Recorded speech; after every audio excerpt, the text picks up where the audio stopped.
Good Morning Business. Business Today. Le Puy du Fou qui construit des châteaux en Espagne, enfin des parcs en Espagne, pas mal aussi. Partout le Puy du Fou, à travers le monde. Bonjour Nicolas de Villiers, président du Puy du Fou. Quelle saison, 2,5 millions de visiteurs en 2023. Vous n'avez jamais fait aussi bien. Exactement, c'est un record incroyable. Et c'est pas fini, parce que la saison... Non, c'est pas fini, vous avez raison, puisqu'on est ouvert jusqu'au 5 novembre. Mais en effet, 2 500 000 visiteurs, pour nous, c'est une vraie surprise. Parce qu'on avait battu notre record en 2022 avec 2 300 000 visiteurs. Et on pouvait se dire que c'est parce qu'on était après le Covid, que les gens avaient besoin de ne pas aller trop loin et de se divertir. Vous avez raison. Et ça continue. Alors juste quand même, parce que vous êtes un nouveau contre-exemple. Tous les jours, on reçoit des contre-exemples. On dit, en ouverture de nos journaux, qu'en macro, ça va pas très bien, c'est compliqué, les chiffres sont de plus en plus inquiétants, on va peut-être être en récession au deuxième semestre. Et tous les grands acteurs économiques qu'on reçoit, pour eux, les grands groupes de cosmétiques, d'aéronautique, nous disent ça va super bien. Il y a une sorte de... On se demande si la macro n'a pas déconnecté de la réalité. Alors ça, je ne saurais pas le dire. Moi, ce que je peux constater, c'est qu'en effet, on reçoit énormément de visiteurs français d'abord, mais aussi étrangers. C'est-à-dire à peu près 12% de visiteurs étrangers. Mais les Français sont revenus massivement au Puy du Fou et on a plus de 200 000 visiteurs dans une seule année par rapport aux saisons précédentes, ce qui est considérable. On n'a jamais fait des progressions de cette nature-là. En effet, il y a un désir, je crois, des Français de venir vivre des expériences en famille. Je crois que c'est la force du Puy du Fou, c'est que nous sommes d'abord un parc familial. On peut venir avec des jeunes enfants, on peut venir aussi avec la génération des grands-parents et vivre ensemble des émotions. Et c'est ça notre force. Et comment vous arrivez à répondre quand même à cette demande, parce que c'est des spectacles vivants avec des humains qu'il faut recruter, qu'il faut former. Il y a une dimension artistique importante et on entend tous les cafés, les hôtels dire on a des problèmes de recrutement. Vous comment vous gérez ça? On a créé notre centre de formation. Dans une région où le taux de chômage est très bas en plus. Absolument, vous avez raison, mais on a créé notre centre de formation comme les clubs de football, parce qu'en fait on s'est aperçu il y a bien des années qu'on allait avoir ce problème de recrutement. Et je vous avoue avoir la fierté de l'avoir un peu anticipé. Et avec ce centre de formation, cette école, eh bien, on forme des jeunes artistes, mais on forme aussi au métier de l'hôtellerie, de la restauration, et on donne ainsi des vocations à des jeunes qui rentrent dans l'univers du travail grâce à nous. Et donc on est un véritable tremplin pour les jeunes parce qu'ils n'ont pas encore la connaissance de la vie active. Ça nous permet d'avoir 2500 personnes employées au Puy du Fou, ici en France. Mais on en a aussi 800 en Espagne, 50 aux Pays-Bas et on est en train de se développer dans d'autres pays. Alors vous disiez l'Espagne, vous visez je crois le million de visiteurs très prochainement. Votre père avait des projets très fous en Russie, en Chine, etc. Où en est votre plan de développement international ?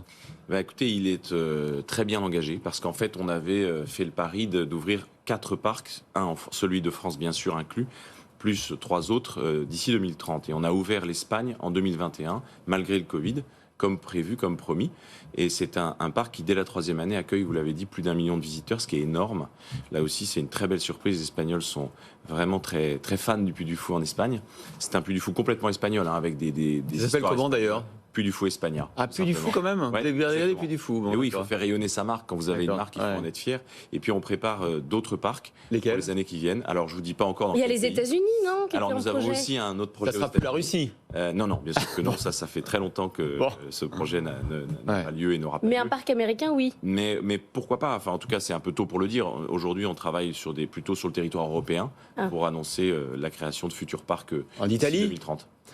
Peut-être, ou d'autres pays aussi. Enfin, nous discutons avec beaucoup de pays en ce moment. Et dans quelques mois, je pense, nous serons capables d'annoncer des choses. Et ce train incroyable sur le modèle de l'Orient Express qui fait un parcours touristique au sein de la France qui est hors de prix, il faut le dire, c'est quand même très très cher. C'est pas à destination de la clientèle française, c'est plutôt la clientèle étrangère. Ça marche. J'ai regardé les réservations. Avant le mois d'août de l'année prochaine, c'est plein. Voilà, en fait, comme toujours au Puy du Fou, on essaye de faire des très belles choses de haut niveau, du haut de gamme, mais populaire, c'est-à-dire le moins cher possible. En effet, nous restons quand même dans ce genre de train, le moins cher et de loin.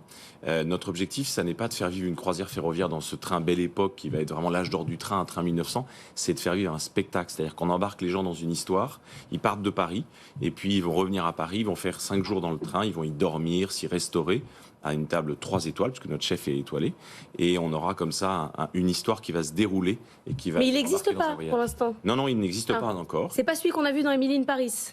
Alors non, c'est pas celui que vous avez vu dans les Mille et une Paris. C'est précis. Hein. Mais en tout cas, il va bientôt exister Et vous parlez en tous les deux 2024 comme prévu. En 2024, parlez tous les deux de prix, ça coûte combien finalement de faire ces 5 jours dans ce train? Alors c'est, disons que c'est à peu près pour une personne, ça va être entre 6 000 et 6 000 euros ou au-delà selon les options que vous prenez, selon la taille de votre cabine.